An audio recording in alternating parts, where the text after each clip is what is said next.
Warning, some viewers may be too lame to enjoy the following information. Yo, what's up, dudes? It's your boy El Toro Ryan here with another video.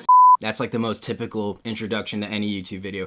Today we're going to be discussing the 10 best roller coasters in the country of Japan. Now, anything that I discuss in this video, so any of the rankings of the coasters, is 100% fact. Basically, the way that we determined the ranking of these coasters was by using a super old school analytical approach, the scientific formula developed by a classic team of scientists, Jesus Christ, Elon Musk, and Colonel Sanders. I'm telling you, this is the real It's opinion. It's opinion. Disclaimer! I would just like to point out that I have ridden every single roller coaster I'm discussing, so I'm not faking you out. This is legit. So coming in at number 10 is going to be Takabisha at Fuji-Q Highland.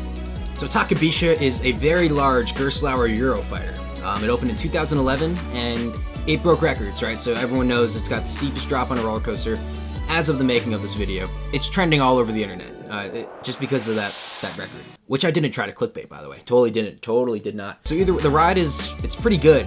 It's very long, it's very smooth. A lot of inversions, right? The banana roll is really cool. It's very whippy, it whips really quick. Some good airtime pops. I was actually just a little bit disappointed with that 120-degree drop. Basically what happens is on that incline, the hold brake into the drop, it's pretty steep already, kind of like this guy right behind me. That's a recreation of hang time at Knott's Berry Farm. But, you're already so steep anyway, and then actually going into the drop itself, there's a lot of brakes kind of going into it, so you don't get as much of the snap as you think you would. I actually prefer like Fahrenheit or Maverick for that purpose, or even other Eurofighters like Untamed at Canopy Lake or something. It's just different. I don't know. I think Fuji-Q really just went to break the record for that. And I'm hoping the coaster at the American Dream Mall in 2019 is executed a little better on that drop, but we'll see. Either way, the coaster still slaps. Slaps means it's really good. I'd give it an 8.5 plus out of 10, meaning that it's better than an 8.5, but not quite a 9. My friend Dan Hood kind of coined that ranking scheme as far as I know, so yeah. So coming in at number 9 is going to be Bandit at Yomiuri Land. So this is a huge Togo roller coaster. It's basically the first hyper roller coaster besides Magnum XL. It opened up in 1988. It's not quite 200 feet, but it's huge, right? Just walking into the park, it looks menacing compared to the rest of the park. Overall, it's a pretty solid ride. I only got one ride on it, and it was unfortunately in the middle, so row 7. So I didn't have the best overall experience, I guess, on it, but it was a night ride. It kind of makes up for it a little bit. Overall, it's a very long, spread out coaster. You go down the first drop. I didn't really get much airtime on it. I was in the middle. I'm sure there's much more in the back. Starts off with a few good turns, leads into a nice, pretty intense, forceful helix that actually wasn't that rough. I've been on Vortex at, is that what it's called? I've been on, what was it called? Let me look it up. I've been on Shockwave at King's Dominion, and the helix on Shockwave was much rougher than the one on Bandit. It's probably because, you're sitting down on Bandit, like probably how you're supposed to on a Togo. And then besides that, then you hit the really long drops in the valleys. I'm telling you, those things are long. You just keep going. Like, picture like beasts drop into the helix, but it just keeps going further and further. And you come back up, and then you whip into a sharp turn, sharp turnarounds, back down into another huge drop into a valley. Those are really cool. So that's why I'm going to rank this so high. Again, I rode in the middle, so I didn't get the most airtime, but I did get a little bit, and it wasn't too rough. It did have shoulder harnesses. Would have just been fine with the lap bar. There was a tiny bit of neck bashing, head banging, but not too much to complain about. I don't really care about that stuff as much. But overall, I'm going to give this ride a 9 out of 10. Very fun, enjoyable ride. Super cool being out in the woods in the dark and stuff. Not the most airtime. I'm sure it does in the front or the back more so than the middle, but Japan doesn't let you pick your row, so whatever you get, you're kind of stuck with. And that goes for like most parks everywhere. You can't really pick your row. So if you ever go to Japan as a coaster enthusiast, just keep that in mind. You're not going to be able to pick your row, right? So coming in at number 8, this might be a surprise. It's actually Ultra Twister at Nagashima Spa Land. If you're familiar with Great Adventure used to have one way back in the day before El Toro and before Viper. They're actually surprisingly fun. Very smooth.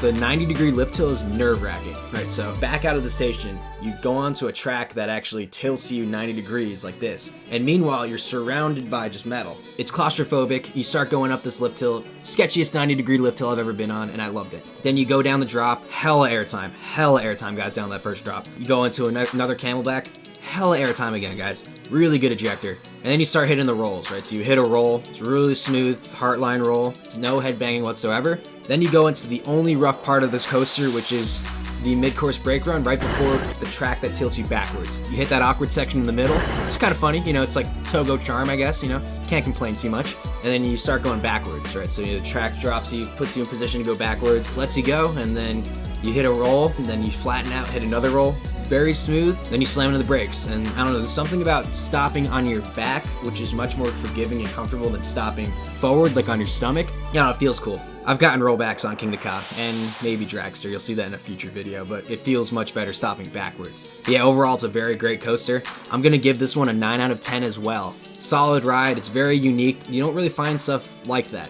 And so coming in at number 7, we have Hollywood Dream the Ride Backdrop at Universal Studios, Japan. This is the smallest B&M Hyper in the world, but going backwards is cool, dude. On a B&M Hyper, getting backwards airtime is pretty awesome, guys. It's definitely not the best B&M Hyper I've ever been on, and I wouldn't say it's nearly close to the top of the B&M Hypers I've been on. It's probably more lower tier, but it's still really good. I didn't ride it forward, I only rode it backwards, and I loved it. First drop's only about like 100 feet or so. It's not pretty high off the ground, but the hills surprisingly have some pretty decent airtime. Typical of what you'd expect from a B&M Hyper. Just doing it backwards is totally kick. The helix in the middle towards the end, actually pretty forceful. I wasn't expecting that because usually B&Ms from like that mid-2000s range. Hollywood Dream opened in 2007. They're not really that intense, but the helix is pretty good. So overall, I'm going to give this ride a 9. Pretty solid ride. Again, not the best B&M Hyper I've ever been on, but going backwards is definitely unique. And going backwards on a B&M Hyper, that's something you'll only find in Japan, guys. Osaka, Japan. And now coming in at number 6, we have Steel Dragon 2000 at Nagashima Spa Land. This ride is huge, guys. It's the longest roller coaster in the world at 8,100 and something feet of track. It's a Morgan Giga Coaster. Up until 2015 when Fury opened, it had the tallest lift hill in the world at 318 feet. The best way to describe this coaster is that it's basically a blown up version of Mamba at Worlds of Fun or Steel Force at Dorney Park, which is perfectly fine by me because I love those rides. So making an even bigger version of them is lit, and the B&M trains are pretty smooth. I had no complaints about those. Lift hill was insanely long. You know, it took like a minute and a half or more to get to the top. First drop was probably the weakest Giga drop I've ever been on, but it's still great. It's still a great drop. It's not as steep, but it's good. And actually, I only rode it once. It did go down for winds while we were there, but I got to ride with Peter in the front row, so that was pretty cool. But overall, it was a great ride. A lot of airtime, going over the big hills. And actually, the helixes in the middle were surprisingly forceful. I had heard that they were forceful. They didn't look forceful in videos, but they actually were. No trims on the mid-courts for us. It was a little cold, so that's probably why. All of the ending bunny hills, hella airtime, guys. Not ejector, good floater, good floater. And then you get the nice long, graceful stop at the final brake run. And the final brake run's also very, very long. I think that's probably how the ride's also 8,100 feet, just saying. But overall, yeah, very great coaster. Gets a 9+ out of 10 from me. I'll tell you later how it ranks up against the other Gigas. Maybe I'll do that in another video. Number 5 is gonna be Dodo Dont Bow at Fuji-Q Highland, guys. This ride isn't Dodo Dont Bow. This is Dodo Dont Bow, right? It's the revamped version of Dodo Dont Bow. It used to launch from 0 to 107 in 1.8 seconds, and now it's 0 to 112 in 1.6 seconds. You're never gonna experience faster acceleration in your life than on that coaster. If you're a car person, if you love rockets or something, I don't know. I don't know the exact specifics. I know for cars though, for sure, you're not going that fast, that quickly.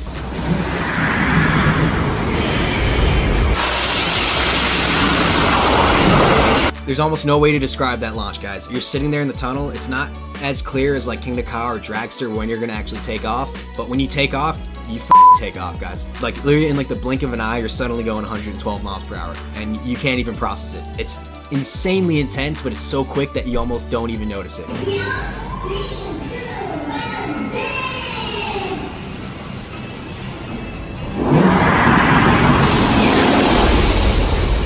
It's the hardest thing to explain. The rest of the ride's great, massive amount of speed, go down a little drop into a huge bank turn, right? And then that leads you into the loop. I did not get to ride with the top hat, right? That was on Dodo Dont Bow. Dodo Dont Bow has the loop instead. The loop was pretty huge, just huge, guys. It was really weird though, because going into the loop was probably the only rough spot on that ride. Because if you did not know, that ride actually uses pneumatic tires, or basically tires that like a plane would use. Picture like a fighter jet. Probably have a little bit more give in them versus like a harder polyurethane wheel found on most roller coasters. So when you're coming out of that bank turn, the train kind of snaps back into being flat. And I think in that process it jolts the tires. Nothing I'm complaining about, it's just weird because it's different than riding a coaster with hard wheels. You're riding with soft wheels. Overall, I'm gonna give this ride a 9+. It would have gotten a higher ranking for me. To me, it's a little bit of a one-trick pony with that launch. If I had to say my number one trick pony, and by that I mean it's awesome. It's a great ride. Coming in at number 4 is Kawasemi at Tobu Zoo. So this is an Intamin Mega Light. It's the light version of a full-fledged mega coaster by Intamin. It's better than it looks, in my opinion. I thought it was going to be really good. It was really good. The first drop surprisingly had some good airtime, even in the front. The first turn of the bottom, hella forceful, guys. Pretty much to get things straight to the point, this ride's like a mini I-305 in a lot of regards. You got all the forces at the bottom of the turns, the pullouts, they're all there. Lots of positive G's. And then going up at the top of the hills, lots of negative G's. So you hit the top of the hills, you're going out of your seat. It's a mix of floater and ejector. Some hills are ejector, some hills are floater. In the middle of the ride, you've got those quick zigzag S-turns. I like to call them buckles. Hella ejector on those. Overall, great coaster, great package. And this is one of those coasters that I actually prefer in the front. And so we did ride it in the back. I actually prefer it more so in the front. And I kind of have that same effect with Superman the Ride at Six Flags New England. Maybe it's like an Intamin mega thing besides Skyrush, but great coaster, guys. Wish there was one in the United States because this thing is awesome. This ride gets a 9.5 plus for me. So above a 9.5, not quite a 10, kick. Great ride, guys. Great ride. If you ever go to Japan, it's a small park, Tobu Zoo, but that ride alone is worth it. And now coming in at number 3, we have Fujiyama at Fuji-Q Highland, the king of coasters. Fujiyama is a Togo mega coaster. This ride's huge, guys. So take Bandit, make it even bigger, and add way more airtime and more length. This thing is long, guys. The ride's almost 2 minutes long from when you drop off the lift hill to when you hit the brakes. Airtime everywhere. We rode this in the back row. Super good lap bar, no shoulder restraint on this like Bandit. The lap bar lets you get hella airtime, guys. The drops are long. The turns are nice and janky. So every time you hit a turn, you're going, like everywhere, side to side, but I love it. It makes it more intense. Overall, I wouldn't say it's an intense ride. It's just very long, graceful, hella airtime. When you hit a turn, get ready to get janked left and right, but I love that. It's got this cool turn in the middle of the ride where you go down a drop. It's probably well over 100 feet. Do a little bump like this, and then practically into a 90-degree turn right on the ground. And then that takes you into the part where you start hitting those side, left, right turn back to back. So good, guys. Keeps going, never ends. This one's actually one of my favorite roller coasters I've ever been on. I give this one a 9.5 plus as well. Definitely one of the better mega coasters I've been on. It's a great ride, guys. It's a Togo, so it's weird. Togo has such a rep for being real rough, real bad, real jank coasters, and this thing just kicks all the way through the end. Coming in at number 2 is going to be Flying Dinosaur at Universal Studios Japan. This coaster puts any other flying coaster to shame. Been on Manta, Superman Ultimate Flight, Tatsu at Magic Mountain. It makes Tatsu feel like Superman Ultimate Flight. Kicks the intensity level up. Nice first drop. Practically gives you airtime, by the way. To the 540-degree roll, super disorienting. Not as intense as I thought it would be, that roll. It just keeps rolling. I'm smoking, I'm rolling, I'm smoking, I'm rolling. And then you hit the first valley on your back. And that's where it really kicks up. That's where it really starts. Feel that force. Then directly after that, you hit a pretzel loop. This thing hits its pretzel loop faster than any other flying coaster I've ever been on. This thing just whips straight into the pretzel loop, rolls around, it comes out, whips back, and you get airtime on either end. I've never gotten airtime on a flying coaster, but this thing gives you that. The pretzel loop isn't as intense as Tatsu's. Tatsu easily has the most intense inversion ever. Flying Dinosaur, just the whole ride is just consistently intense. You hit an airtime hill after the pretzel loop on Flying Dinosaur.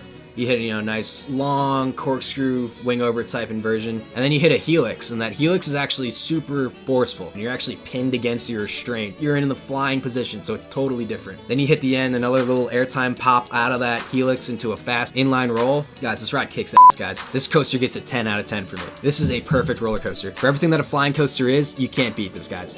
All right, guys, it is now that time to announce the #1 roller coaster in the country of Japan. Can I get a drum roll, please? Can I get a drum roll? So I've been to Fuji-Q Highland, and I've mentioned 3 roller coasters from that park: Takabisha, Dodo Dont Bow, and Fujiyama. There's one notable coaster that I am missing that I have not announced yet. Ladies and gentlemen, it's Rock and Roll Dunkin' at Fuji-Q Highland, the #1 roller coaster in Japan. This coaster is a kiddie roller coaster, and it f***ing sends it. It's Ejinika, guys. Ejinika at Fuji-Q Highland. Massive SNS 4D spinning coaster. It's f***ing nuts, guys. This ride sends it. It sends it. Absolutely sends it. Everything about this ride is intense. It is easily the most intense roller coaster that I've ever been on, and I've been on 400 roller coasters. I've been on X2. It takes X2 and it steps it up another like 10 million levels, guys. Even just starting out of the station, the first turn into the lift hill, the ride tilts you on your back and you're upside down practically rolling into the lift hill. Now, for any of you that don't know, Ejinika is a 4D roller coaster, so what happens is the seats actually flip and spin independently of where the track goes or follows. Super intense, it whips you like a ragdoll. If you're into that, then you'll love this coaster. I love that, so that's my thing. If you don't like being whipped around and rough experiences like that, this probably won't be your ride. But it's a great ride. You hit the first Raven turn, you do a backflip at the top. Note that X2 does not feature that flip at the top of the Raven turn. After that, the track follows a 0G roll. While the train follows that, your seats don't follow that. So what happens is you enter that roll under the track forwards. At the top of the roll, you flip around so that you're backwards and above the track. And then you flip back again the same way to now being forward and under the track. And the whole time, you're getting crazy amounts of airtime. It's nuts. By the way, X2 features a airtime hill with a backflip. Not really cutting it nearly as crazy as Ejinika does. And I'm not hating on X2, by the way. I love X2. Just Ejinika, it shits all over X2. And X2 is already so amazing. Afterwards, you hit the overbank turn. Alright, so you go through this overbank turn and kind of picture like Millennium, the overbank turns on Millennium Force or Superman the Ride. Instead of, you know, kind of following the track and staring at the track in front of you the whole time, at the top of this overbank turn, your seats spin and you end up looking outwards at the park. And then you spin back and you're back under the track. It's nuts. It's like the craziest overbank ever. X2 kind of just goes through a slow carousel turn. Then after that, you hit the, what is it, the lie to fly or something, whatever they call it. Go from under the track to above the track. So you enter the inversion going forwards and under the track, and then it flips you basically through an airtime hill to now being backwards and above the track. You get crazy airtime through the whole thing. You're spinning in this way. It's totally disorienting, and it's way faster than the one on X2 as well. And after that, you hit the last Raven turn. Right? So you whip through this thing, extra additional flip on it, but the spacing you take on it is nuts. Then you whip back into the brake run, you flip from being under the track to being above the track and backwards. You absolutely slam into the brake run. And the seats also tilt so that you're on your stomach, that you're facing the catwalk, right? So you feel like you're inches away from the catwalk, and your face is gonna slam against the catwalk as you're coming to a stop. Just the feeling of slowing down in that position is nuts. The brake run is an awesome element on that ride. What ride can you say has a fun brake run? Ejinika does. Ejinika has a fun brake run. It is actually intense coming to a stop on that ride. Ejinika is an amazing package, guys. It is crazy. This is why it's the best coaster in Japan easily. It easily gets a 10 out of 10. No question about it. I'd rank it higher if I could. Most intense coaster I've ever been on. It's a little short in terms of duration, I'll give it that. But other than that, kicks ass, guys. I'm also going to give an honorable mention to Pyrenees at Parque España. I did not ride that coaster, but Logan and Kevin did, and Logan said it's his favorite B&M invert. He gives that thing a 10 out of 10 as well. I haven't ridden it, so I'm not ranking it, but I'm just gonna throw it out there as also being an amazing coaster in Japan.